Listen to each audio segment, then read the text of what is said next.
Well, slap me silly, send me to Venice, Italy, put me in a little boat because that ball is gondola. Wow. Wow. Chopper, episode 76 of the podcast. And boy, do we have a guest. That's a tease. Not even going to tell you his name.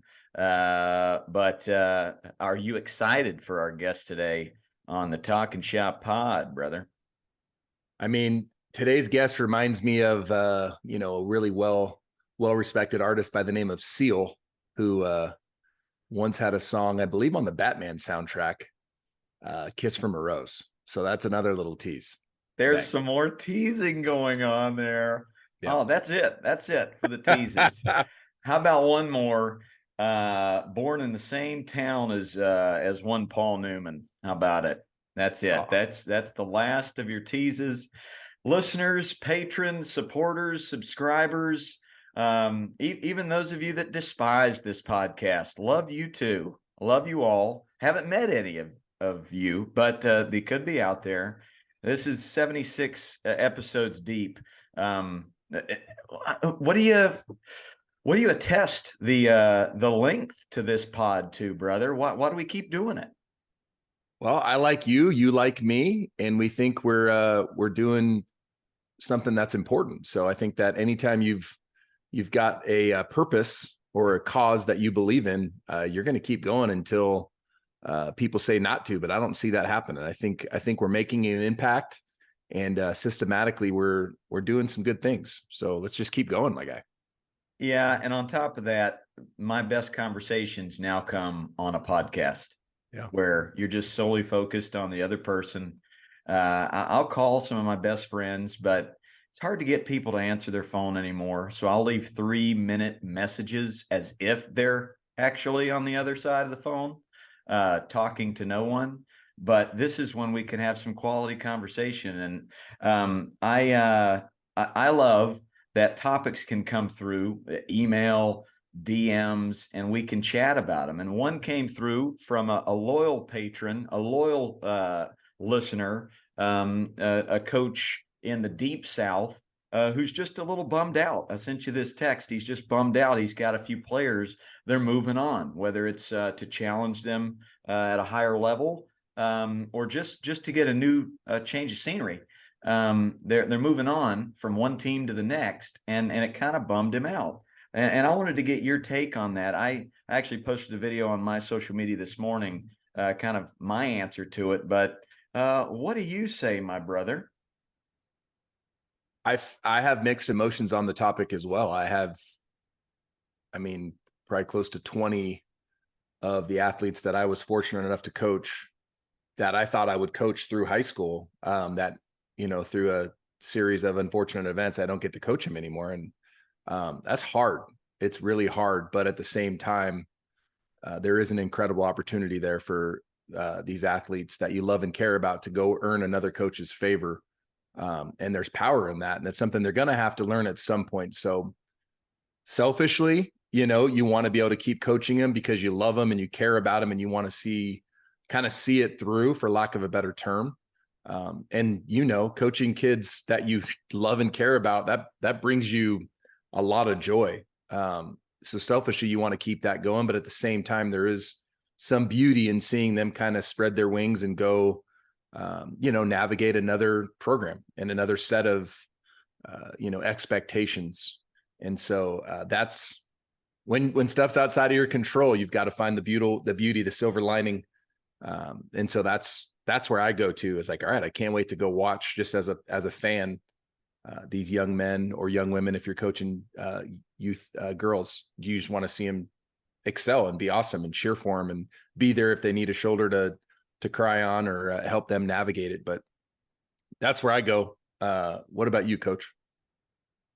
Same. You're hurt right out of the gates. You take it personal. You feel like a failure. You feel like you didn't measure up to the next coach. But then you sleep on it, and level heads prevail after 24 hours, and you realize, you know what? This kid needs some diversity. And this kid is going to go to high school one day, going to go to college one day. They're going to have 20 different teachers, 30 different professors. They're going to have different coaches, different managers, whether that's minor league ball, major league ball. They're going to have different types of bosses, different types of employees, different types of workmates. Just if you can create a well-rounded human being, then you're doing a great job. And you can't take it personal. It's necessary. I really do think that it's necessary.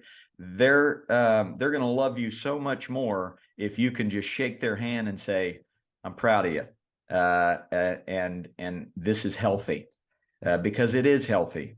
To instead of just going down the same road and doing the same thing and with the same person, get outside the box and try new things.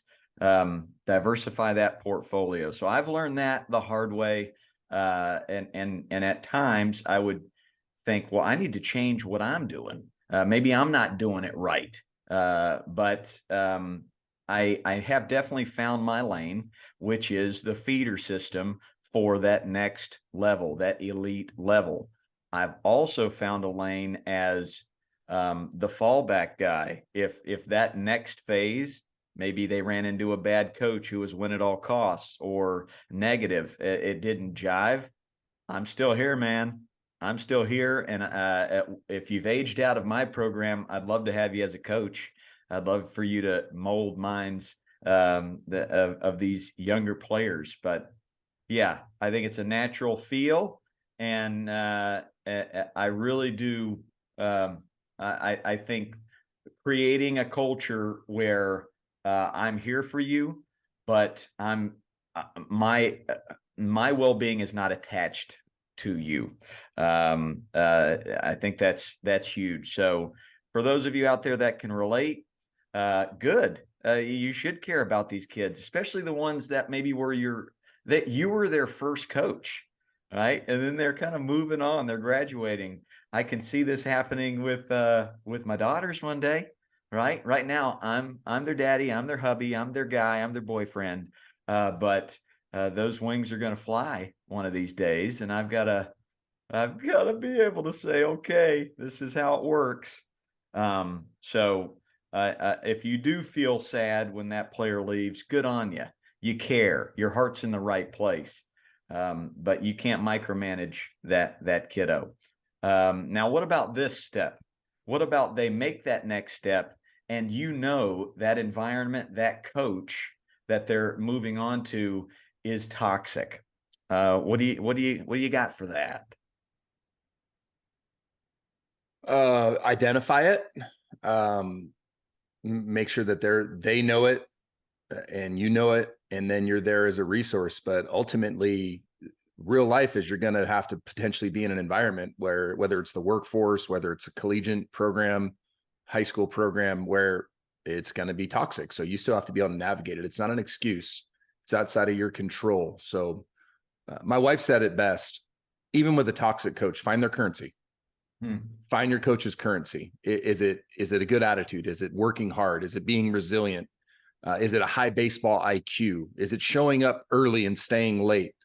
Find their currency. And that's your job as a player. Find their currency. And then you can, even toxic coaches have a good side too. They just have a side where if you're not fulfilling their currency, they're going to be really hard on you and make you want to quit. But if you're on the other side of the equation, you've got no issue. That's a life skill.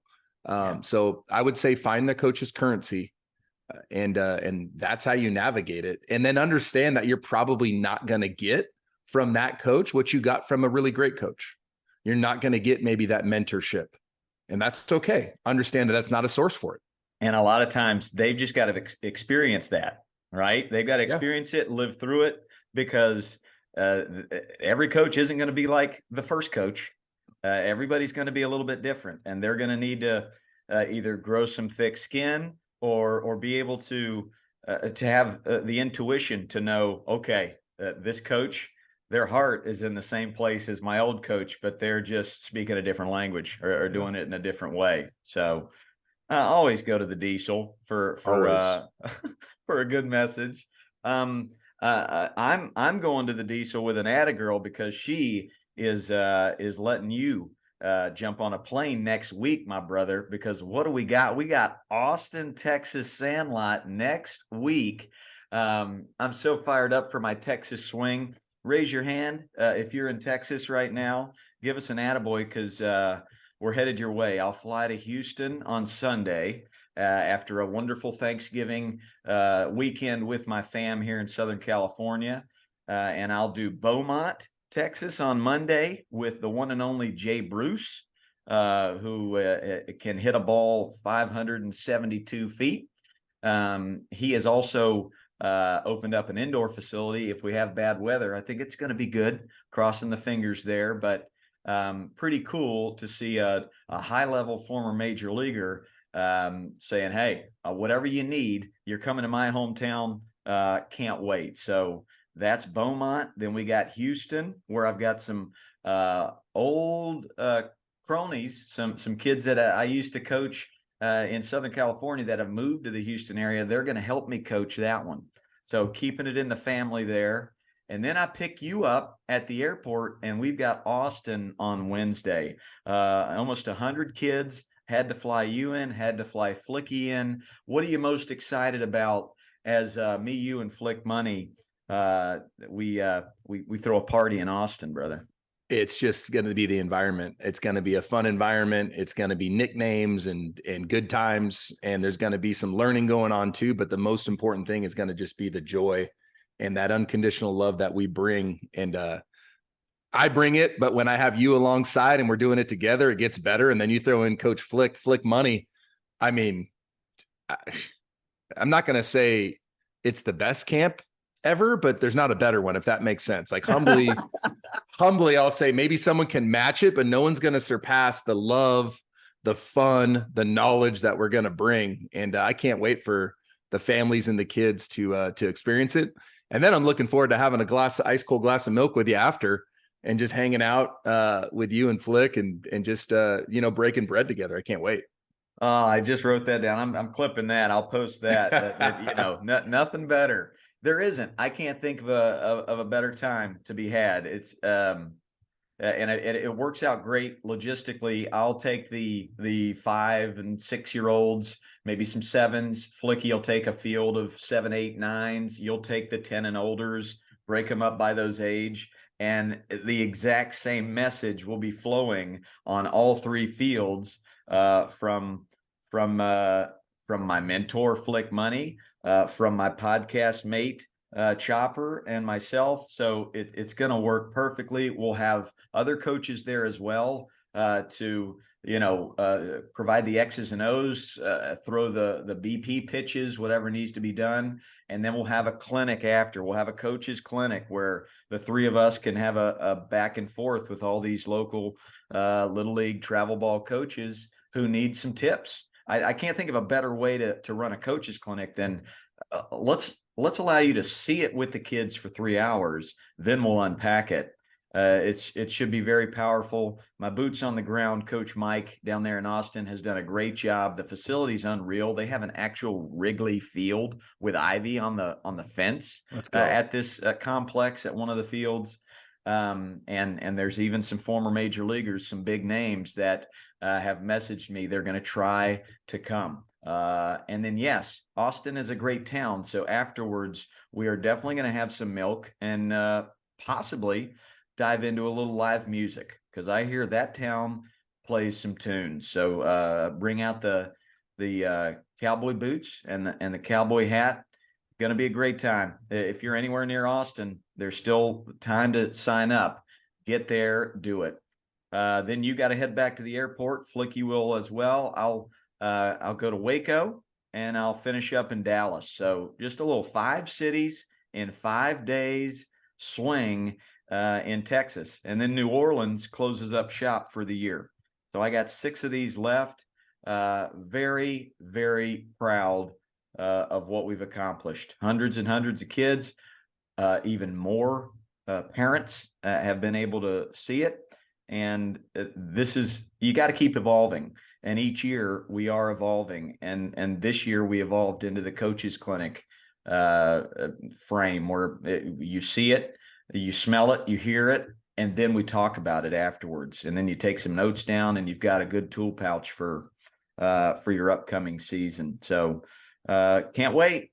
Super excited. And I gotta think that we're going to change a life or two, just based on the stories that we tell, the kind of the lens we look through, the tone at which we coach. But it's going to be great.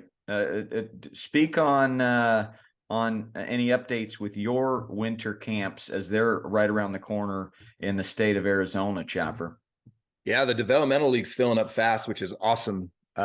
Still have a few spots available. Yeah, it's starting up December 3rd. So pretty much as soon as I get back from Austin, I'll be kind of starting to dive into that on Sundays, 2 to 4 p.m. And really excited about that. And then we still have spots available for our 3 sessions of camps in December. So it's going to be a ton of fun. The goal is to learn one thing a day and have a ton of fun. And so I love camp season. It's great. And it helps parents too, because, when school's not in session, they need somewhere to put their son or daughter. And this is a great spot where we can give them a nickname and have fun and learn some baseball. And so, yeah, we're really looking forward to it. It's going to be fun. Bang. But there's no more room for just me and you chatting here, Chopper, because our guest, who we've teased, is here, and he's got a beard that looks like the Chopper, and he's got a brain that is just fascinatingly handsome. And I want to tell you, listener, his name's Chris Rose. Chris Rose is on the pod. Snaps and claps and an attaboy. Rosie, I love you. Thanks for coming on. How are you today? I'm doing okay, guys. Yeah, we've got the entire beard gamut covered. You know what my wife calls beards? She says it's makeup for men. That's how she describes it. So 100%. There you go. My kids won't allow me to shave anymore. The Same. girls, they get freaked out. Chopper, you too.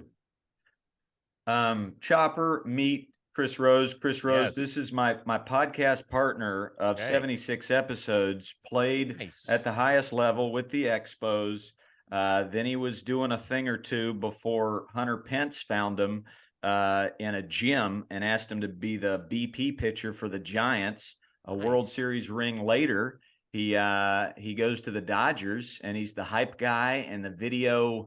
What do you call it? The replay guy Chopper, with the Dodgers. Doing 8 years of replay, man. Yeah, challenging umpires. So you were the guy on the other side of the phone. So when, I don't know if it was Bob Guerin or whomever is picking up the phone, and so what are you in? You're in a video room by yourself, right? Yeah, we're in the clubhouse. Yep. Okay. And how quickly, are you like, yeah, we got to challenge that? Are you like, oh my God, I'm waiting on the TV feed? What's the deal? So, well, if it's national, there's a delay, and that's unfortunate. But usually local broadcast is pretty quick. But honestly, we're watching it when it happens, and me and my partner at the time, we'll know kind of right away, like, hey, that's really close, or we're almost formulating an opinion, and then it's just, can we prove it quickly with video? Because umpires are going to have their own biased opinion that's basically trying not to overturn it if they can, because they're going to go have a glass of milk with that guy next week when they're working together, right? So you've got to kind of overcome that bias with, I would say, footage that a 4-year-old would be able to walk into the room and say, oh yeah, he's safe, or oh yeah, he's out. That was kind of my bar. But yeah, it's pretty quick, Rosie. It'd be within 5 seconds, we'd have a really good idea, and then you go from there. But yeah, it's exhilarating. It's a lot of adrenaline. It was fun. Did Dave Roberts ever yell at you when they challenged and he got it wrong? No, Roberts didn't, but Bochy definitely would give me a look. Really? Chops, what do you got? What the hell you guys doing in there? Yeah, he'd let us know. And Boch is a legend. So recently 4-time World Series champion. Yeah, Boch would let us know. He'd get pissed sometimes if we didn't challenge too, and be like, Boch, I'm not saying you're wrong. I'm saying I couldn't prove it. And it's the second inning, so I'm not gonna blow a challenge in the second inning of a game when I can't prove it within the confines of 30 seconds. Yeah. So yeah, Boch wrote us a little bit. Boch would write us a little bit, but that's to his credit. I mean, that's kind of who he is, man. He's got high standards. So does Doc. But yeah, Boch would let us know. Doc's you know Doc well enough, Rosie. Right. Doc's going to find a positive, find a silver lining. It's part of what makes him, in my opinion, one of the best leaders, if not the best leader that I've ever been around. A leader of men, because he's going to find a positive, and he'll find a way to deflect blame off of me, which I love that about him. Okay, I'm going to give you one more question here. Did you get angles that we don't when we're watching TV? Yeah, you did. But where did those come from? Well, we had the broadcast. So I just don't know if they had the ability early on. I did it from its inception. So in 2014, it was tougher. But as we progressed, I did it all the way through 2021. We'd have some of those high frame, dude. Like we could slow-mo them. The first couple of years, we were relying upon the broadcast. So we wouldn't be able to slow-mo it. So I got really good at being able to decipher a normal angle without slow-mo and kind of being able to translate that into, Lord willing, New York would have a slow-mo version of it. But as we got further on, I had 16 angles on every play. I could slow them. I could combine them where we could kind of use two angles at once and kind of see like, okay, the ball's there, switch the angle. Okay, he missed him or he tagged him. So we definitely had that. And then honestly, Rosie, it'd be like we're watching the broadcast along with Joe Davis and, and they're saying like, I don't see why they challenge us. And we're like, well, they show the angle that's conclusive, that, you know what I mean? So, because a lot of times New York's listening to the broadcast, and every once in a while, I remember there was a home run that Brandon Crawford hit in San Francisco and it hit the green tin. That's a home run. That's a ground rule of, at the time, AT&T Park. I think now it's, Oracle or whatever they change. Right. They keep changing it, but like they ruled it a ground rule double. And the broadcast is like, I just don't see how they can overturn. It's like, that's a home run. Those are the ground rules. And so, the broadcast was a lot of times had some pull on whether or not a challenge would be made, because New York's looking at the broadcast. And if, especially in a San Francisco game, the boys in New York, man, I'm not going to say what they've been doing, but if it's a late game in San Francisco, 8th, 9th inning, what are they doing in New York? It's late, glass of milk or two. Don't get me started. Don't get me started on Major League Baseball. All right, so what do we got? Rosie, you've already done it. You flipped the switch. That's why you're the best in the business. You basically turned this into the Rose rotation with Chad Chop, former video replay guy of the Dodgers, and you shared the room with Sean Dunston in San Francisco, which is lovely. And the coolest thing, Rosie, is he's had all these guys on the pod. They respect the heck out of him. TK Hernandez, Mookie Betts, Jock Peterson, Doc Roberts. And I've gotten to know them really well, but I don't think there's a secret. Those teams won World Series championships and went a long way because of the staff, and Chopper had a big part of that. Chopper, just tell Rosie the Jock Peterson, when he's in a slump, where did you go with him? Jock, it's a hype sesh, right? So he'd come into the video room and you'd hear him walking down the hall, start yelling bang and oof. And, the cheese is entering the room, and I would just let him know like why there's 50,000 fans out there piling in, sitting in traffic. They're buttering the popcorn. They're all there to see him. And it was a total hype sesh. It was just get him going. He's the cheese. And it was fun, man. It's anytime you get to breathe life into people, that's enjoyable. And so, it was great. So Jock has really matured a lot, and I don't know if that's because of fatherhood or what. What year did you make your move over to the Dodgers? 2019. So I had him in 19 and 20. You got him in his later years. When he first came up, he was like a volcano ready to explode. Yep. There were times where I would watch Dodger games late at night with my kids, and if he felt like he missed a pitch in an at bat or got a bad call or whatever, and then ended up grounding out to second, we would count backward from like 5 until a time where the helmet would end up in some area where it wasn't supposed to be, because that's who he was at the beginning of his career. And I get it. Like, I love watching competitive dudes who get fired up, but at the beginning of his career, it was like once a night where that helmet would go flying and stuff. He's fun to watch. Yeah. Who else was like that in their early stages is Verdugo. Verdugo and you talk about a kid who's talented. I think if he stays healthy, he's already had some back injuries, but like that's a guy that could have 3,000 hits pretty easily just in his approach and his ability to use the whole field and barrel the baseball. But he would come in and same thing. It's just misguided passion, right? That's all it is. It's just a high level of give a crap that they haven't learned either through maturity or just, life, how to kind of channel it in a better spot. But Verdugo would wear out some of the, he would wear out some of the veterans of like, bro, like you never had an 0 for 4 in your life. Really, dude? Like, but no, it's just passion. But no, I had Jock more mature, couple kids under his belt. Jock hates to fly. Right. So you get Jock on an airplane, and he's going to come sit next to you, and we're going to try to get his mind off of it as best we can. Yeah. Yeah, great times with Jock. The cheese. It was interesting that you bring that up because I was talking. My wife hates to fly too. Hates it. I mean, it's one of the many reasons we haven't been to Europe. And she's like, "Well, I don't want to go. We have to stop in New York if we're going to go from LA." I was like, "Honey, once you're up, you're up. Like, who gives a shit? Like, if we're over the Atlantic Ocean or you're over Missouri, like, who cares? Doesn't matter. So let's just roll." And I told her that I just flew back from New Jersey with Plouffe, and we hit some turbulence, and he was like all over the place. I was like, "Man, you've been on a gazillion flights. Like, it was not great, but I get it." He's like, "Yeah, I'm not the best flyer or whatever." And I told Michelle, I was like, "Well, he was a little scared, so it's okay if you're scared and stuff." She goes, "But yeah, but he used to fly all the time when he was a baseball player." I said, "Yeah, but there's some guys who are white knucklers out there.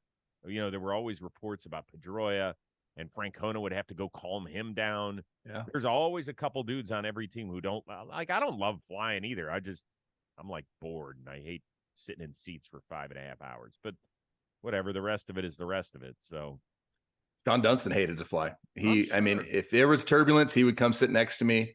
And Sean Dunston doesn't drink, but he'd have a little Baileys. He'd kick back a little Baileys and some. He didn't like to do it. We would play a lot of cards. That's kind of how we would pass the time. So I got to deal cards on the plane for 7 out of the 8 years I was in the big league. So that was an incredible time. Yeah, that's where you get to know the guys the best. I think that's where I connected the most with the guys, is in that experience. And that's where you get to learn that Kirsch has way too much protein and his body can't process it, in a timely fashion. And so, yeah, it was great. It was a lot of fun. Amazing. Well, I'm glad you two are getting along. Very nice. I love Rosie, dude. What's your heart out, Rosie? It's 11:11. When you got to be out of here? Whenever. I mean, we're good for a little bit. I met Chris Rose at an influencer gathering that Easton put on many moons ago. That's how we met. We've gotten to interact a little bit in the past through John Boy Media, our mutual friends there as well. But I want to give you the formal introduction. If you've been under a rock, listener, Chris Rose, born in Shaker Heights, same town as you know who. Well, Paul Newman. Well, yeah, I mean, depends. If you're going to go, I don't know what audience you're playing toward, but my aunt was in high school with Paul Newman. Of course she was. Paul Newman, also Fred Willard, big fan, and Great Molly one. Shannon, who's got a great book. Those are the top 3. There's many more. But your aunt, any Paul Newman stories? My aunt's been gone for several years now, so I don't have a great one for you. But she was always like, "Yeah, he was the cutest guy in the class," or whatever. And they hang your hat on that. Yeah, I mean, come on, it's Paul Newman, so easy on the ice. Yeah, exactly. But now these days, usually it's Cleveland. It's not just Shaker Heights, because Shaker Heights is less than a half hour from downtown Cleveland. It's Drew Carey. It's not many other people, Travis Kelce? Travis Kelce now. Yes, the Kelceys. They went to Cleveland Heights High.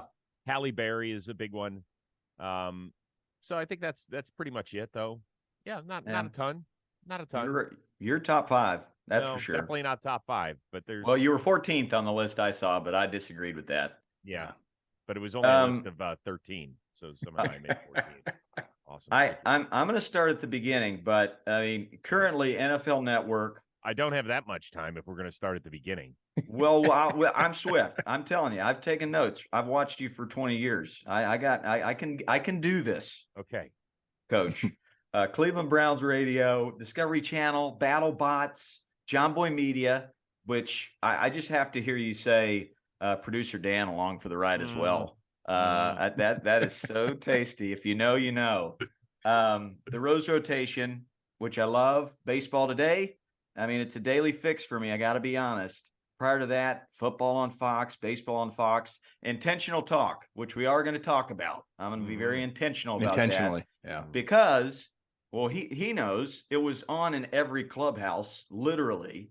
All the players lived it and breathed it. But let's start there. You humanized baseball with that show, in my opinion. Is that what you set out to do with Malai? What's the genesis of intentional talk? Yeah, I mean, that's exactly what it was supposed to be. When you have a 24-hour singular sports network, you can't have everything that looks the same. You can't turn it on and every dude's in a suit and every woman that works there is in a nice dress and, you know, the content is roughly that. It can't be that. And with baseball, since it is a daily sport, it can be a grind. And for decades and decades, all we've ever heard is baseball players are boring. And I was like, I don't think the baseball players are boring. I think the way we cover it is boring. I think, like, yeah, if you treat it like, so what happened on that 3-2 slider? Like, most people don't give a damn. They just don't. Like, it's if they lose on June 14th, it's all right. We're going to play June 15th and the 16th and the 17th. And like, it's not that. So we have to have people that care about the people that are inside the uniforms. And that was exactly the idea behind it. In 2010, Millar had gotten cut by the Cubs after spring training, and he and I were buddies. He used to come on the Best Damn Sports Show period all the time. We're basically the same age. His mom lives 5 minutes from where I live right now, so we would see each other in the off season. I had young kids. He was starting to have kids, so we were kind of in the same area of life. So he had gone up to MLB Network part-time in 2010. I was still with Fox at the time, but I went up and did 30 days with MLB Network. And at the end of the 2010 season, Tony Petitti, who's currently running the Big Ten, and a guy named John Entz, who is a really, really good executive, and I've known John for 25 years. They were like, we want you guys to do a show together. We were like, great. We're not moving to New Jersey. How do we do that?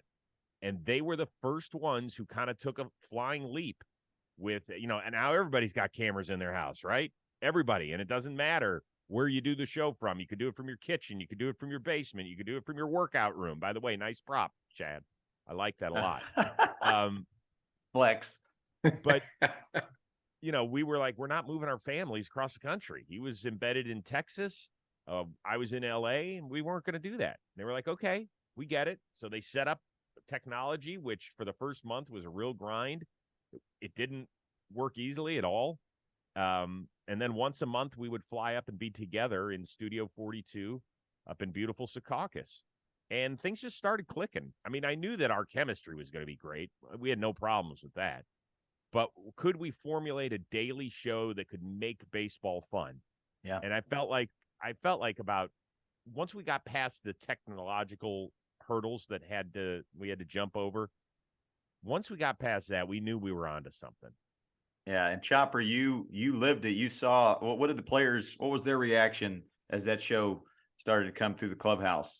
It was the starting point of the day. So we'd have it on MLB Network, but it was what everyone kind of their day revolved around it. No one's doing early work unless they've been grinding because they want to see the show. And half the time they're doing. When I was with the Giants and the Dodgers, like they're going to do. Giants were winning World Series repeatedly. That was 2014, so we were on a lot. I remember I was telling Ball Game Rosie about the time when you had Hunter Pence and Derek Holland on as the Belt brothers trying to promote Brandon Belt making the All-Star. And so they're about to go out and I'm like, whoa, you got to throw baby oil on. They're shirtless and they're trying to be wrestlers, brother. And so I remember guys, we just didn't miss it. You know, if anyone wants to know what the players are doing in the club, they're watching Intentional Talk when it's you and Millar. And I remember guys daring other guys to go do something stupid behind an interview. But it was you guys, you were very intentional, no pun intended, on bringing kind of these guys to life. And it was the questions you asked. It was the intentionality of you really cared about, okay, let me show the other side that no one gets to see. And you're exactly right, dude. That's a long season. Now that I'm out of Major League Baseball, And like, golly, when you're in it, it's just every day. It's a routine and you're fine with it. And it kind of time goes by fast. As a fan now, you're like, dude, it's only August. Like, you know what I mean? You miss a month of the season without even batting an eye. But no, dude, you were what the players look forward to every single day. And that showed. I mean, yeah, you guys are beloved by the players. And so, yeah, it was really cool to see. And I want you to know that from the other side, because you may not know that. A question I have for you, because part of what we do here is trying to help kids and coaches and humans deal with adversity. So what are some things you deal with? And I may be wrong, but that was a hard time. I believe I saw you when it ended. Yeah. How did you kind of deal with that adversity? Where do you go when something outside of your control happens? Well, first of all, I want to thank you for all the compliments. I have the good fortune, thanks to John Boy, of still being around the game and still getting to go out to the stadiums. And I have a lot of people that still come up and thank you. I mean, there are major leaguers who are like, I grew up on intentional talk. Same. Which is really cool. It's very nice to hear. So I don't take those compliments for granted. I greatly appreciate them. I'll get to your point in a second, but I do want to show this off. You were talking about how guys could be themselves on intentional talk. One of my dear friends through baseball is now the manager of my favorite team in Stephen Vogt. Let's go. Stephen Vogt does not have this bobblehead if it's not for his appearance with Johnny Gomes on intentional talk. Like the day that happened, so Gomes and Millar are good friends, and Johnny's coming on in Boston, and he's with the A's, and he goes, listen, can you get a second headset there? Because we've got a guy here in Stephen Vogt who is hilarious, and he just wants to come out and do a skit. And we're like, yeah, sure. So we didn't know what was going to happen. And here comes Voter in his freaking NBA reps uniform with the socks pulled up and everything. Now, it was a pre-interview. So what that means is it wasn't part of the live show. We did it probably 45 minutes before the show was going to start. So they had the ability to edit down, thank God, because his skit took like 12 minutes by itself. Like, once we were done, we all looked at each other. We were like, what the hell did we just watch? Because we'd never seen anything like it. And it was great. And they ended up doing bobbleheads because of this. And Stephen Vogt, we got to know Stephen Vogt a little bit better after that day, and he became one of the great personalities of the sport. By the way, Voter, if you're watching this, I apologize. You fell off the table. That's why your arm is busted. Oh, yes. Happens with the best bobbleheads around, but at least the head is still intact for now. Yeah. As far as leaving intentional talk, listen, that wasn't my choice. Yeah. My contract was up. It was the end of the pandemic. We had heard that there were possibilities that, MLB Network had never been touched before in terms of cuts, but we heard it was a possibility. And I was the first one to go. So unless people have been lying to me for years, which is possible, I still believe that the reason I'm not there is a financial reason, and that's perfectly fine. Like, I don't agree with it, meaning I felt like there was unfinished business with the show. Obviously, it has continued on with its third different machination. But that's how it goes. Did it suck? Yeah, absolutely it did. Do I watch the show? No, I don't. I don't watch the show. I love Kevin. I've known Dempy forever.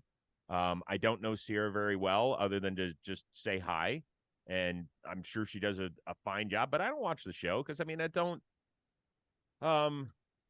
not sitting around in the middle of the day getting ready to tune in. It's just not part of my daily schedule. So I can't tell you if the show's better, worse, same. I don't know what it is. And I'm not going to sit here and say, well, our show way back then, it was way better. All I can tell you is what it was when we were together. And I felt like it was magic because in this business, there aren't a lot of instances where guys who are friends get put together. Usually what happens is you get put together and maybe you become friends and maybe you don't, right?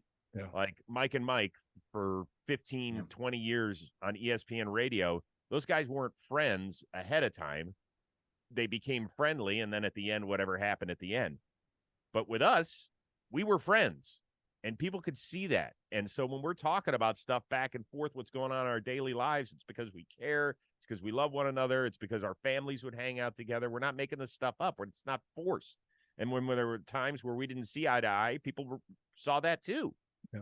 And the players would watch it, and they'd be like, yeah, like these are just two guys hanging out who love baseball and want to help the sport grow. End of the day, they made a mistake, in my opinion, but maybe they didn't from their opinion. That's okay. Yeah, I can tell you, I haven't watched an episode either. And granted, part of that has to do with my partner with the Dodgers love golf, so we throw golf on. But when it was you and Millar, I would fight for that. Like, no, dude, this is what we're doing. You know, I could pull the seniority card on them. You know, because it was genuine, dude. It was genuine. It was real. You could feel the love on both sides. The players love you guys, and you guys love the players. And that's anytime, and that's what we try to do when we bring on guests too. It's like, everyone has good and everyone has bad. They've made good decisions, they've made bad decisions, whatever. If you're coming on this show, we're going to try to show you in a positive, right? And I feel like that's what you guys did too. You're like, all right, bet we got so-and-so coming on. Shoot, he wants to bring on Vote. Let's bring on Voter and let's go. And like, all right, let them do what they want. And there's plenty of negativity out there. Let's bring a positive and let's make it a good vibe and be fountains. Y'all did that. And listen, I mean, if you look at my Wikipedia page, it'll say right there that I've been criticized for being too friendly with athletes, and that's okay. Like, you have to, in my opinion, you have to know your role. I feel like on the Rose rotation, we're able to talk about some stuff that can be a little challenging sometimes. Lucas Giolito has been a regular since the show's inception. This year did not go well for him, particularly in the second half. He's now a free agent, and we talked about that. Like, I didn't paint him out to be like, okay, well, here's the reason you should sign Lucas to this deal, because he makes 30 plus starts a year. He'll give you a ton of innings and he battles and all that stuff. Lucas was like, yeah, dude, it sucked. Like, it stinks that I'm going into my free agent year now instead of like after June of this past year, because it'd probably be a different story. But that's the honesty I think people are looking for. Chop, I really didn't answer your question, so I apologize for that. But I had to rely a lot on my wife. I've been married 26 years. It was the first time in my career where I lost an opportunity at a show that continued on without me. Like, I've been part of Best Damn, we shut down. The whole show went away. So that wasn't a reflection on what I was doing. That was just the nature of the beast. And we can have another discussion about that at some point. But this was the first time where it wasn't my choice. And that was really hard. There were days where I would wake up and I'd question about, like, where am I in this arc of a career? Is it at the end? Like, is this it? Am I going to be fighting for scraps, or do I still have the ability to do good work or not? And that part was really hard. It was tough. Like, it sucks when a show that was built for you guys continues on without you.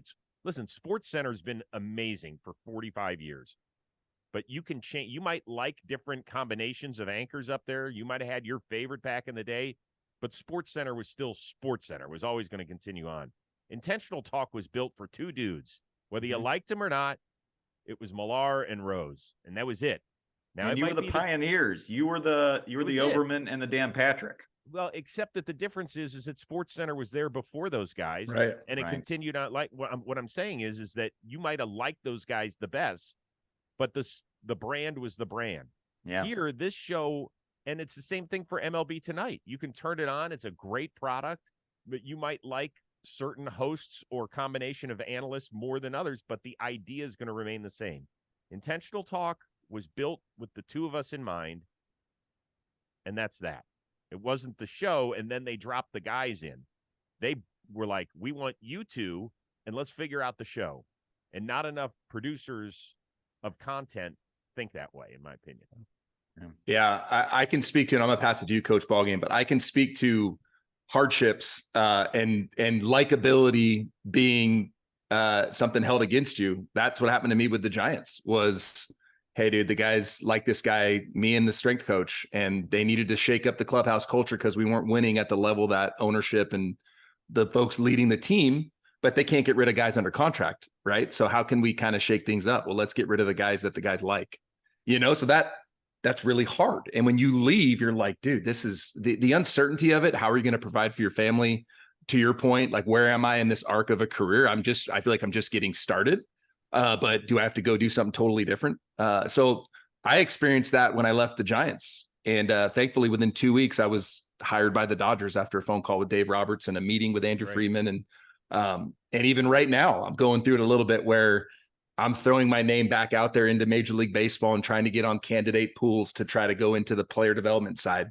And try to build my career from there. The last time I did it in 2014, I was thrust right into the big leagues as a coach after playing. Now I'm trying to go, okay, I think I can really connect with kids coming out of high school. And this is going to be the first time they've ever failed. So that positivity that I bring, I think is powerful, and teaching them how to navigate the failures that professional baseball will bring. But no, if Wikipedia, the only bad thing they have to say is you're too likable, dude, good on you. Because that's a skill. That's a skill. There's other things. Don't worry. There's another laundry list. Just do a little Twitter search or X. Ball game. What do you got? I love it. I mean, the way you've responded, you just jumped right back in with John Boy Media. And now, I mean, let's be honest, you're probably working harder than you ever have in your life. The interim was rough, and you thanked shout out your wife. What an awesome necessity in those times to help get you through. But now you got to be having some of the most fun of your life.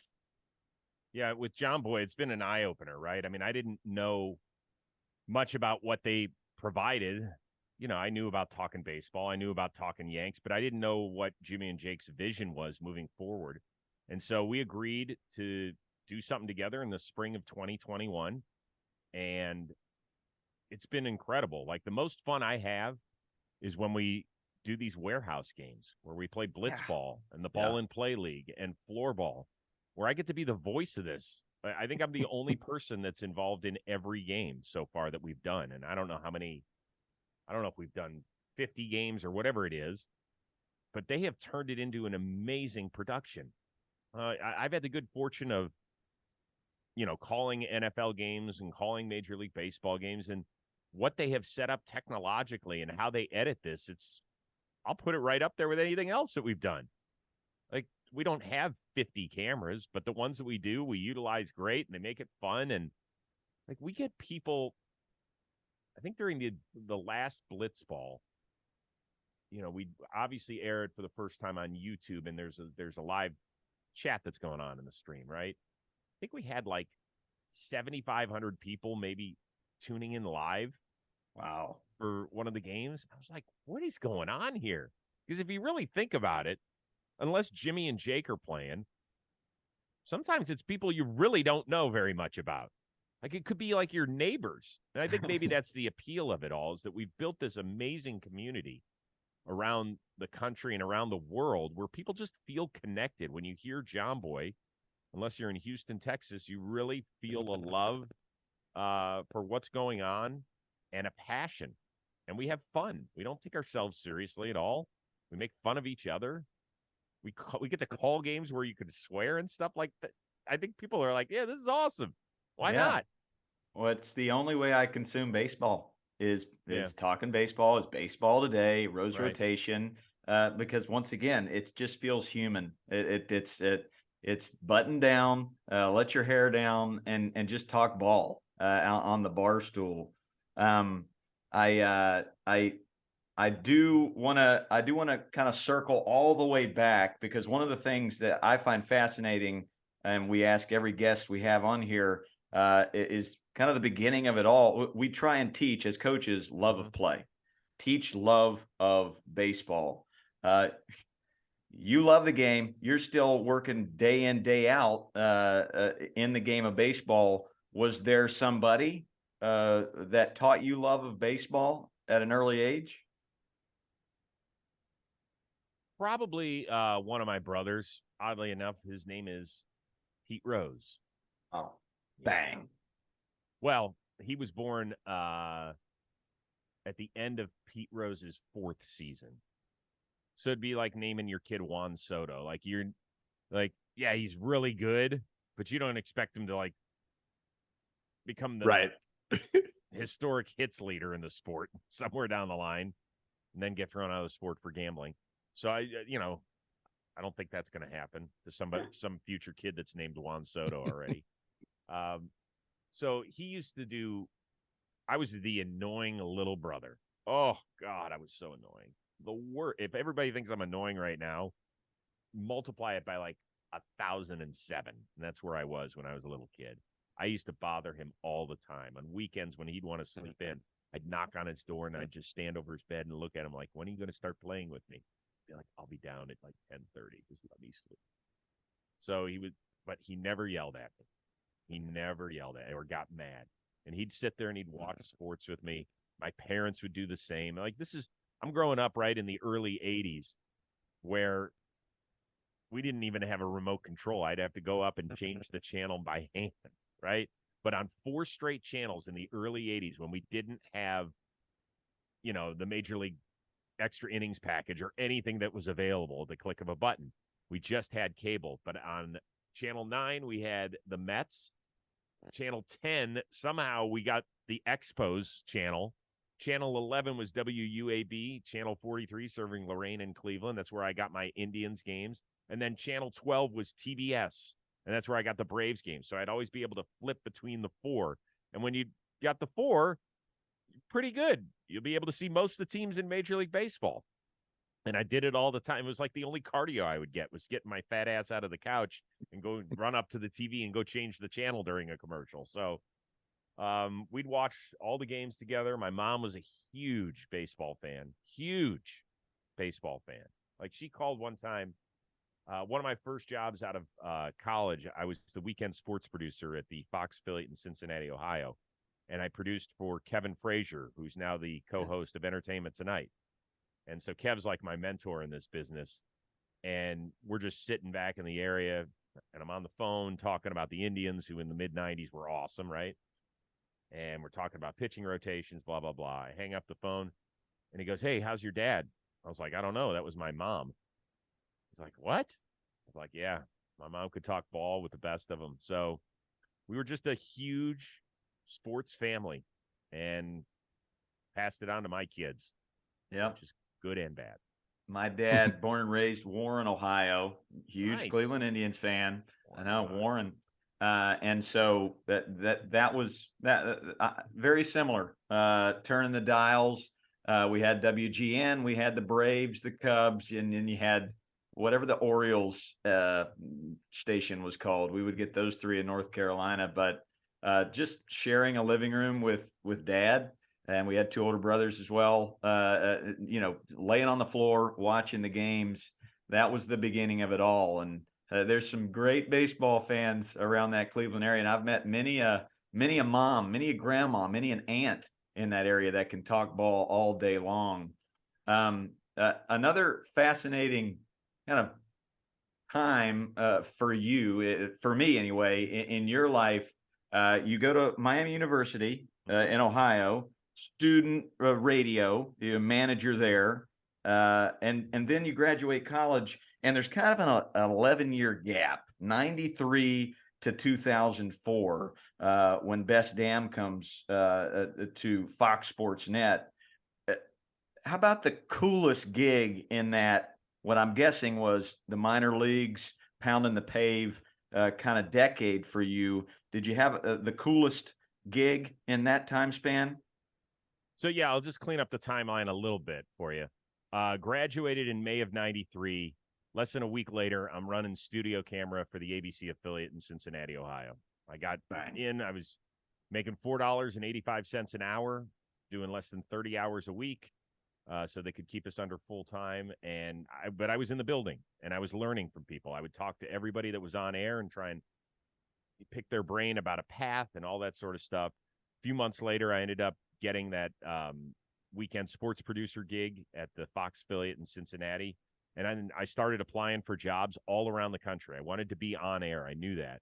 And Kevin was helping me create what was called a resume reel at the time, where I would hop up on the anchor desk, when people weren't busy, and I would shoot these pieces. And, I got rejected from almost 20 jobs from places like High Point, North Carolina, places in Florida, places in Texas. And then finally, I got a gig in Reno, Nevada. Finally. Didn't know a thing about it. Didn't know anybody out there. But I got the weekend sports anchor job at the NBC affiliate. And so I flew out there and I was like, man, this is going to be awesome. I'm going to be, going to Vegas every weekend. And I land and I was like, so how close is Vegas? They're like, yeah, it's an 8-hour drive. I was like, what? Like, didn't you look at a map before you got out here? It's nowhere near Las Vegas. So I was like, okay, well, we can cross that off the list. But that was a beauty of a stop because, Choppy, you can certainly talk about this, is that it was truly the minor leagues. Like, you could make mistake after mistake and nobody would care. They just wouldn't care. But for me, it was huge because of my development. My learning curve was really vertical, in my opinion. I learned a ton in a short amount of time. And I ended up meeting Michelle out there, which was freaking awesome. So, like, my life changed in the 13 months I was in Reno, Nevada. And then I got a job at CNN Sports Illustrated, which was the new 24-hour sports network that was competing with the newly formed ESPN News. I had auditioned for both places. I got offers from both places and ended up taking the job in Atlanta because we thought we would be happier there. Ended up getting married while I was there. But I got to CNN when I was 25 years old, which was pretty young at that time to have a national job. And I was a kid that just shut up and watched. I was in a room with legends in this business. Fred Hickman, Nick Charles, Jim Huber, Bob Lorenz, who, of course, now does a great job with the Yes Network, Vince Cellini, like all these guys I grew up watching. And I was like this little kid. I mean, I looked like an old man now, but when I was 25, I looked like I looked like I was 17. And everybody was like, "You're on air?" I was like, "Yeah, I am. Hey, how you doing? Great." So that was a good spot, and I was there exactly 3 years before I got a job at Fox Sports Net. And then a year and a half in, they started Best Damn in 2001, which was really cool. But I think to answer your question about maybe the best time during that little area was when I first started at Fox Sports Net, which was basically the equivalent of FS1 today, kind of, right? It was the cable side of Fox. And they wanted to really compete with SportsCenter, so they were spending money. And one day my boss, Scott Ackerson, calls and he says, "What do you know about golf?" I was like, used to watch it all the time as a kid with my dad. Like every Sunday we would have the late NFL game on the big screen, and then I bring in another TV to watch the last round of golf. Like, we want you to cover Tiger. I was like, okay, great. So for an 18-month span or so, and like starting, well, maybe not quite that long, but starting in March of 2000 until Best Damn started, I was following Tiger Woods around the globe. When he got the Tiger Slam, I got to interview him one-on-one. When all that stuff, when he was kicking everybody's ass at the U.S. Open at Pebble Beach and at St. Andrews, winning by 15 and 8 shots respectively, I was right there. And it was really cool. So to watch one of the peak performances in the history of sports, to have a front row seat was pretty special. So when did you, like, in this, Jeff, we had Jeff Levering on, and kind of the same situation where he knew he wanted to be an announcer. And so it's kind of that old adage of, if you don't quit, you can't be stopped, right? So let me just, like you said, get in the building.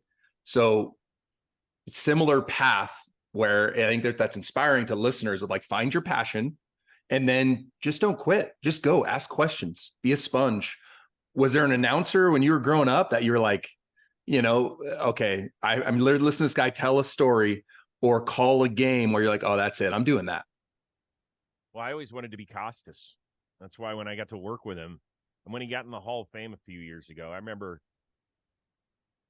going up to him and I said, "Listen, Bob, I know that we've worked together for several years, but you just have to know, like, you're the reason I got into this business. I just want to thank you for setting the standard, and I'm so happy that you're getting not that you need this to hammer home what you've meant to this industry." And I know that there's a lot of people that just feel like, oh, he's just this 70-year-old blowhard why is he doing games on TBS? I'm telling you, when Bob He's Costas, a legend. He is a legend. And when he was younger, there was just nobody that could handle everything that came his way like Bob Costas. He could be doing horse racing one day, the Olympics one day, his own late night talk show the next night. He could host pregame for the NFL. He'd be calling a game of the World Series. He'd be hosting the Champagne Dreams celebration in the locker room afterward. He'd get ready to do the NBA. Like, are you kidding me? He could do all of that and he would never screw up. And I'd be there like, what? This guy's an animal. He is a machine. And so that's who I wanted to be. I knew I was a terrible athlete. Like I peaked when I hit 314 for Ron Grant's 8th grade team at US. Solid. That was it. But I could play because I always knew where the ball was supposed to go, right? Like I was a smart kid. I knew exactly, like, guys, line up the cutoffs. Let's do it. Like, and they're like, what? What do you mean a cutoff? I was like, oh my God, we're a private school. We should have the smart kids, not the dumb ones. You know, we send those kids to brush. Okay. We're at US. We're at Prepperville. Let's go. Clean it up. By the way, any brush arcs that are listening to this, I'm just kidding. It's all love. Y'all would have kicked all love. We also had Joe Davis on, and he just recently called his first World Series a couple years back, and I kind of asked him, did you freak out? Were you nervous? I think this is the toughest job in sports. You handed out the World Series trophy a couple of years for Fox, and the first one was 09 Yankees. Is that right? Yeah. Were you freaking out? Did you feel good? What? So it is a little different because of the reverb, right? The echo back in the stadium. That's the thing that makes it challenging. So the first one I had to do actually was, in 09. And I remember being really excited about it. We were in studio when the Yankees beat, I believe, the Angels that year in the ALCS. Yeah. So I didn't get to do the ALCS celebration, but I remember kind of taking a deep breath, and my mom had died maybe 2.5 years before that. And I just kind of remember, I'm not like a deeply soulful or religious person or anything. I'm not. But I remember kind of just taking a deep breath and saying something to her and just thanking her for her support all that time and just saying, and I hope you're proud. And I remember doing that afterward. My oldest brother, Bob, was actually in the stadium. He went to the game that night, and he texted me afterward. My sister texted me, and my other brother and my dad called me afterward, and they were all just like, for them, that was their World Series. So, I mean, I even getting choked up just talking about it a little bit, because it was a big moment. I had done some college football stuff a couple of years before that with the BCS on Fox handing out the trophy. But to be able to do the first ever World Series in new Yankee Stadium with the most historic franchise in that sport and one of the biggest ones in the history of sports around the world, like, that was awesome. That was really, really cool. So getting to do that 3 different times, twice in front of a packed house, was really neat. And it makes a lot of sense. Your mind went to your mom, who could talk ball forever.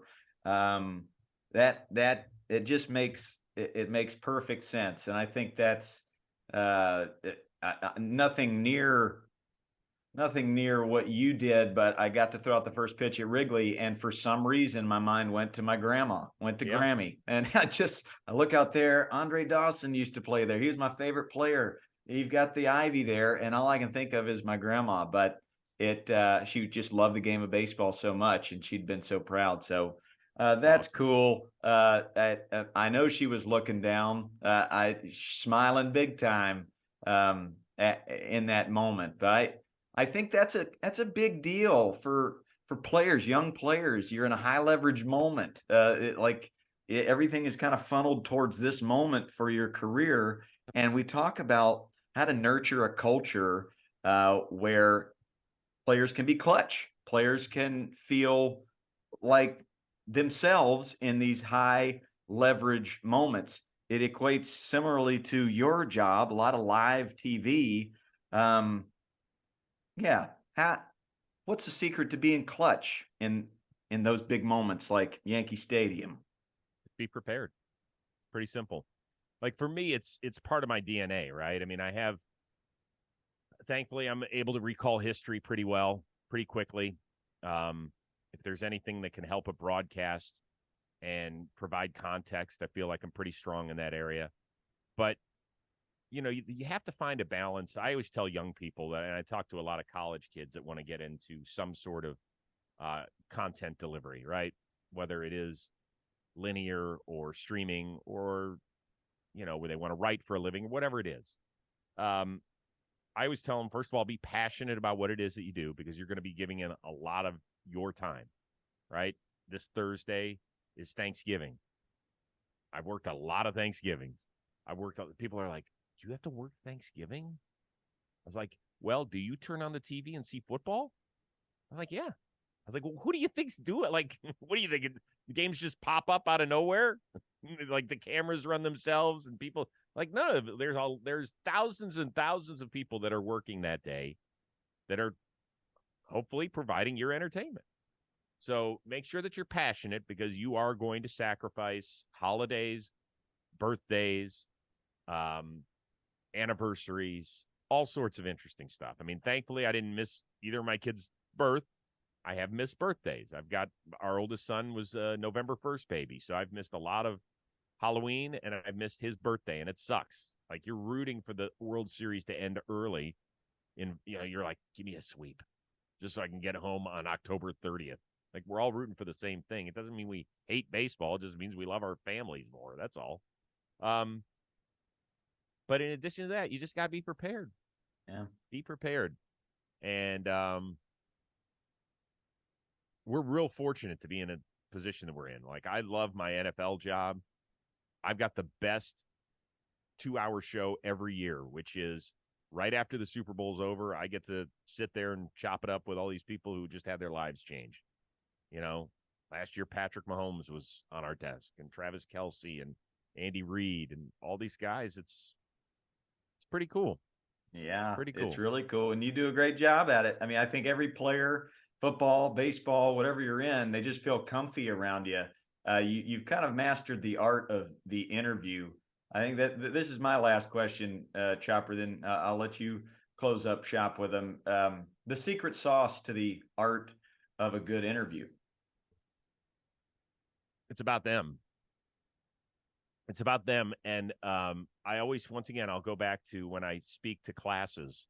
I always ask them, what's the most important part of your body when you're interviewing somebody? Most people say, well, it's your mouth. Some people say, well, it's your eyes. You want to have good eye contact. I was like, yeah, it all makes sense. What do you guys think it is? Yeah, it's your ears. Yeah. It's your ears, right. Because you might go in with the most prepared interview ever. You might have your list of 7 questions you want to ask. But if you hear something, the discussion can go an entirely different way. Mm-hmm. And there's also a way, in my opinion, of getting people to feel comfortable and not make it feel like an interview. Mm-hmm. Just make it feel like a discussion, like people just talking. That's all. And I think that's really important. That's how you get the best out of the people that you want to talk with, because at the end of the day, you're trying to give all these people who give so much of their time to want to find your podcast, find your interview, spin it up on YouTube, go to wherever they get their podcasts, and they are giving you their time, their important time. So you are acting as the conduit between your guest and them. And you just have to be able to draw the best things possible out of your guest. Some of it is just, it could be a look, it could be a little smile, it could be like, really? That's something I do a lot of. Somebody will say something, I'll be like, really? Mm-hmm. And they'll be like, well, yeah, well, no, not exactly. And then they'll take us somewhere different. One word could change an entire conversation. The word that my acting teacher in college and into my 20s, as I pounded the pavement trying to be an actor, was listen. You got to be prepared and know your lines, but when the red light's on, you have to listen. Otherwise, everybody's going to turn you off. People sniff out the disingenuous very quickly. Same with music. When I'm playing drums, when it's game time, I have to be listening. You have to listen. So it really correlates with everything. We always close up shop with a little something. This is a new term I'm using, Chopper. We're calling it bang bang plays. These are just bang bang questions, quickies, that may take get 30 seconds max. But before we get there, Chopper, kind of put a bow on all of this amazingness. I just want to touch on one thing that Rosie said, and it's that you get confidence through preparation. How do you have the ability to slow a big moment down? Are you prepared? And so for our athletes and even our coaches, practice that. Don't just stumble into greatness. It's not possible, right? Be prepared, plan, think, but then also be adaptive, right? Like be able to overcome something that doesn't go exactly your way. But like for kids, create good habits so that when you get in the box, you don't have to think about your swing. Mm-hmm. You can have an approach. When you're in the field, Rosie touched on it earlier, when he's in that really smart people school, prep school, pre-think where you're going to go with the baseball, have a baseball IQ. A lot of times that can keep you on a team, right? You don't have to be the best hitter, but if you're the guy that can be the glue on defense, you're not going anywhere. So I think there's a lot of power in a lot of things you said, Rosie. I'm excited for bang plays though. Well, what you said the hybrid, it's like a hybrid. It's like the Rangers and Bochy. Like, yeah, there's the analytics, the preparation, the script, but then there's the heartbeat and the moment. And yeah. I mean, we've seen Dusty Baker do it with the Astros, Snedeker do it with the Braves. Maybe Wash doing it with the Angels. I love Wash. Yeah, I love Wash. That's a big get for the Angels. Let me just say that's a big get. That is a dude that has more passion in his pinky than all of us combined, and we're super passionate. Pretty good. Wash is really good. Yeah, pretty good. Funniest guy in baseball, and this can be current or former. The funniest guy in baseball. Chopper, lead us off. There's a lot of characters. Currently, I'm gonna go with Kike. Kike is absolutely hilarious. Yeah, so that'll be my current guy. Yeah, well, since Voter's back, he's got me. I mean, he is hilarious. He's prepared for everything. Kike came. I can't wait to meet Voter. I want to meet him. My dad's going to fall in love with him now, being in Cleveland. TK came on the pod, and I asked him, "What's your wife's love language?" You know what his answer was? I'm afraid to hear. Spanish. Not acts of service. Spanish. So good. Kike's hilarious. He is. Chopper, keep leading us off. Craziest guy in baseball. Oh gosh, man, being in enough. Dude's not current anymore, but being in enough post-game celebrations with him, I'm gonna go with Derek Holland, dude. Derek Holland is something else. It's different. It's a different level of celebrating. Gets weird. We went to Magic Mountain, whatever that's called in the Bay Area, and this is just speaking to his heart, but he shows up and he's got Superman capes for not just him, but all the kids, my kids, Belt's kids, and he's wearing the cape with them. That's not weird. That's just cool. But yeah, Holland's different in a good way. Craziest guy. Who's somebody that, and you guys maybe can help me out here a little bit.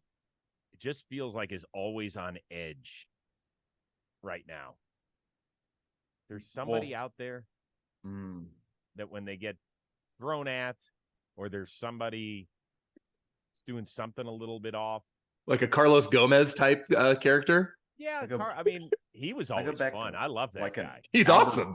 I go to an Albert Bell. Joey Bell. Yeah, but I mean, there's got to be somebody out there now. Current dude. I mean, I don't know if I don't know. That's a good question. Who's the crazy guy? Burns comes to mind as another former. Eric Burns is crazy in a good way. He is crazy in a good way. Hunter Pence, when and the optics, if you don't know him, he just he was one of the most genuine dudes ever. Right. Exactly. They call him the preacher, he's like fun crazy. Yeah. He's fun crazy. Yeah. The sweetest guy in baseball. Sweetest guy I ever met. Raul Ibanez. Good one. Raul Ibanez came on Intentional Talk. We were doing the show live from Philly one year. And I had brought my kids to the East Coast. We were on like a 2-week summer vacation. So we were going to do all the shows up in New Jersey and everything. And then we took the show down to Philadelphia one day. And so they were hanging out there with my wife behind the scenes. And they wanted to come up and meet all the ball players that were coming on the show, and Raul Ibanez. So Raul meets my family, does the interview, goes back. He's starting to get ready for a game and everything. Walks away, stops, comes back like 100 feet, and he went and shook my wife's hand and my kids and said, "It was really a pleasure to meet you." I was like, "Come on, man, don't do that," because now my wife's gonna be like, look at me like, "Why are you such a jerk? And why is that man so nice?" Yeah, Gets it. he was in the front office with the Dodgers for a lot of my time there, and now he's with Major League Baseball, I believe. Yes. But that's a great one. That's a great call. I'm going to go with a guy that most people probably wouldn't think, just because I got to see this. I think we touched on it on the pod, but Brandon Belt went out of his way in a moment when one of our staff members got defrauded out of like $90,000 when they're trying to buy a house, where Belt got wind of it and was like, "Hey, we're going to raise this money," and had it raised within the clubhouse within 24 hours so that they could absorb that with all of their contracts, so that one of our trainers didn't have to basically lose his dream of owning a house, which is a really pretty sweet moment, dude. Where That's amazing. Yeah. Belter's got a heart of gold. Belt's awesome. He joined our podcast from his truck at a gas station, because that's where he gets the best cell phone service. It was not a truck. Wait, it was not a truck. Belt's a huge car guy, and it was like a Maybach or like a McLaren or something ridiculous. So he's out in front of a Shell station in a flipping McLaren. Pretty Belt-esque move. I go Jim Abbott. Jim Abbott like literally showed up to my camp and signed 100 autographs of kids. Just the sweetest guy, really soft spoken, sweetheart of a man. So I go there. A great hitter in college at Michigan. Great hitter.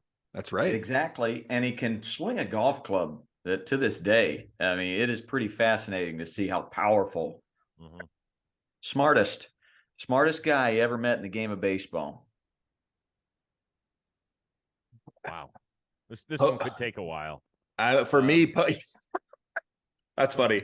That's funny. I'll go post or not current. So non-current, if that's the right terminology. Greg Maddux was a brilliant mind, hearing stories about what he would tell to his infielders, where he would talk about, okay, and this guy's next at bat, I already have him set up for this. He's going to pop this pitch up in a 2-1 count.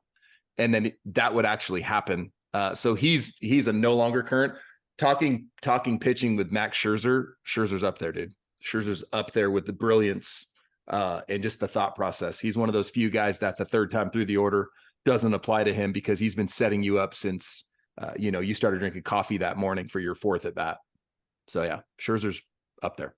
Yeah, I mean, smart guys. We can go Ivy League if you want with Kyle Hendricks. Pretty bright. Yeah. I always like running into dudes like that who are pretty off the charts intelligent and different. I'm now seeing all these pitchers that I faced in college at Brown, whether at Yale or Princeton. Chris Young, now with the Rangers. You got Breslow, now with the Red Sox. Yeah. I faced them all, and I got them pretty good. And now I'm coaching kids, and they're at the top of the mountain. Some to that though too, like we all name pitchers, right? Because there's got to be more thinking going into pitching. If you're thinking at that level as a hitter, it's a detriment, right? Yeah. So like some of the best hitters ever, keep it simple. Don't overthink it. Just react. Will Venable played against him at Princeton as well. Good player. Okay, most handsome, AKA your wife's hall pass. Mine was Jake Arrieta, but now she moved on to Dexter Fowler, and I'm okay with both of those. Most handsome. Well, so my wife has I think it's really the only reason she likes watching sports, because she's allowed to pick one on every team that we root for or whatever. Raul Ibanez. Baseball wise, it went from Mike Piazza in the 90s to Matt Kemp. And that was an amazing one, because that became kind of a shtick on Intentional Talk. Like every time he would come on, he would be, Millar would make him feel terrible. Like, have you seen Michelle Rose lately? And better yet, she had a milestone birthday a few years ago, and I did a really nice video tribute. And at the end, it said, I put up a little graphic that said, "Welcome, Matt."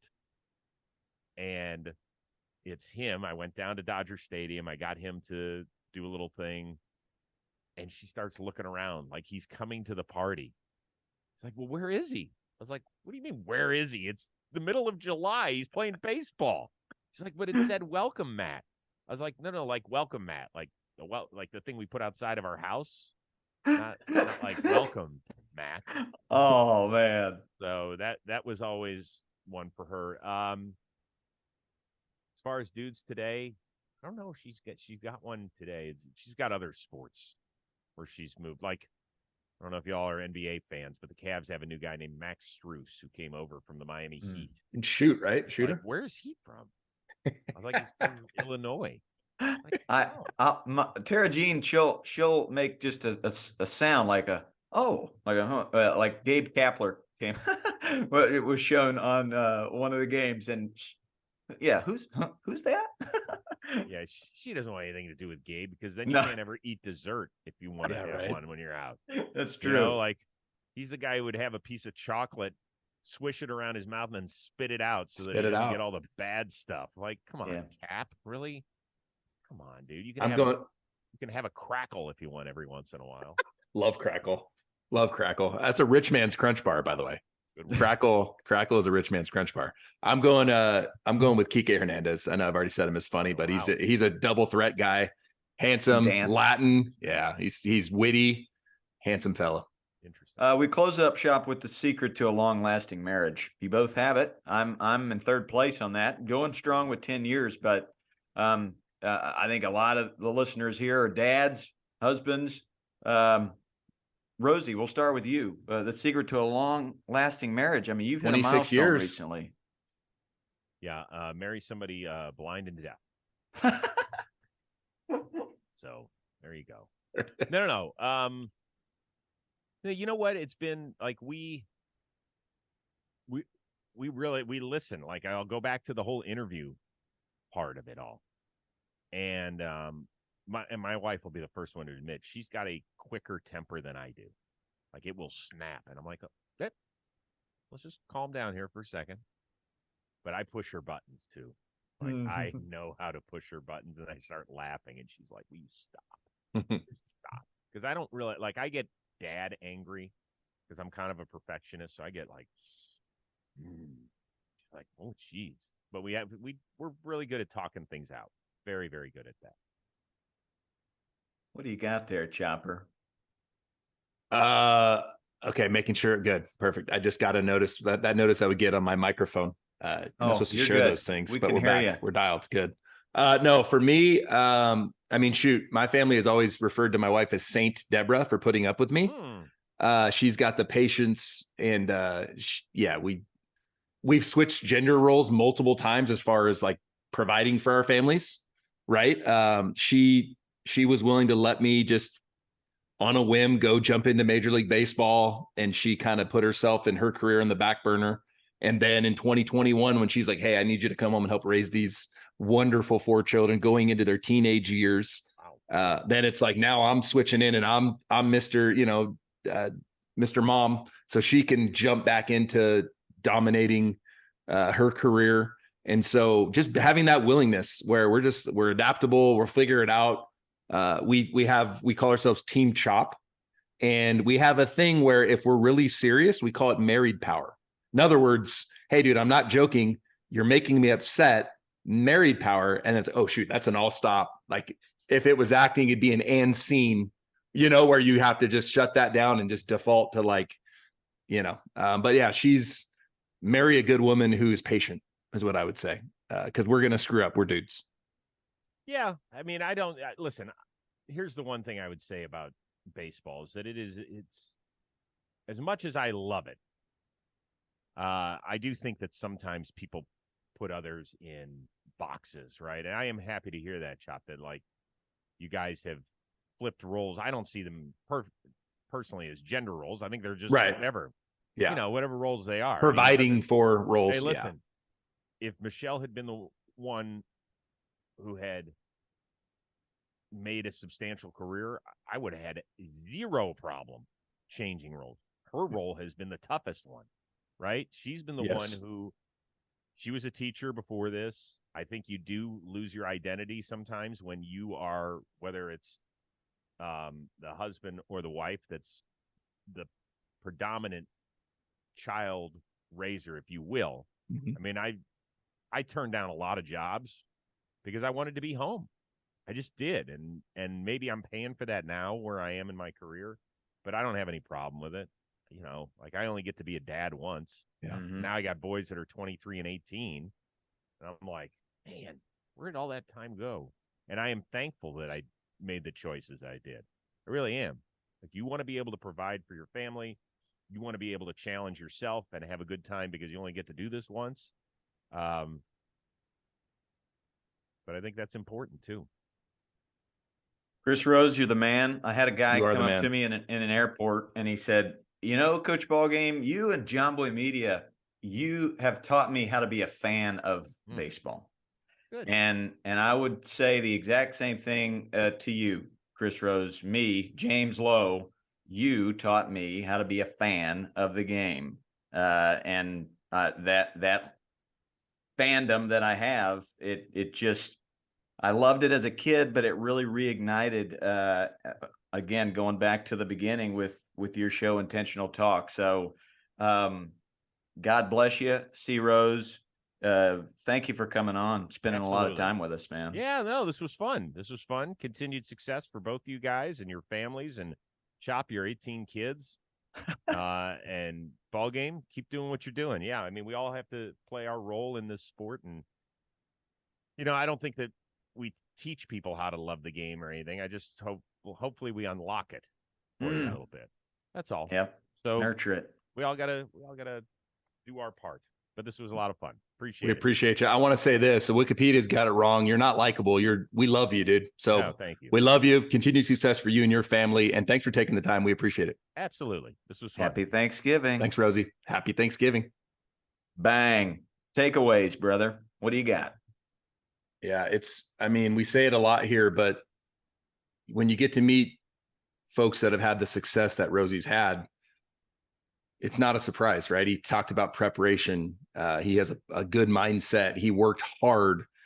He found a passion pretty early, and he wasn't going to take no for an answer. He was turned down 20 times before he got his first gig, but he wasn't deterred. You know, he didn't quit, as Longo said, and you can't be stopped if you don't quit. So, yeah, really, really, really good interview.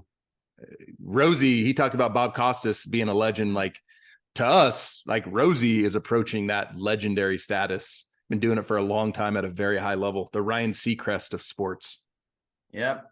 Just has earned a lot of respect, not only in the game of baseball, but football as well. You know, being able to open up certain things that usually you don't talk about with athletes, and peel back the curtain. He's the master at that. So thankful he'd come on. Great guy, and hope you enjoyed it there, listener. We're going to take next week off because me and Chopper are going to be in Texas coaching baseball together.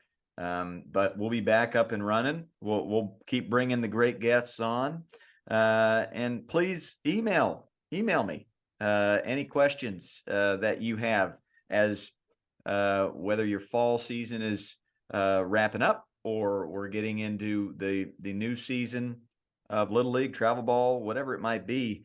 Email some questions, coachballgame@gmail.com, and we'll discuss them right here on the pod. Chopper, anything to close up shop? Let everyone's goal be that their worst attribute on Wikipedia is that they're too likable, like Rosie. Yeah, that's a good thing to aspire to. Like, gosh, that guy's all right, but he's just a little bit too likable for me. Yeah. Love that. Be too likable. Happy Thanksgiving. Hey, happy Thanksgiving to everybody. Do a little raking, random act of kindness every day, and enjoy your family. Bang.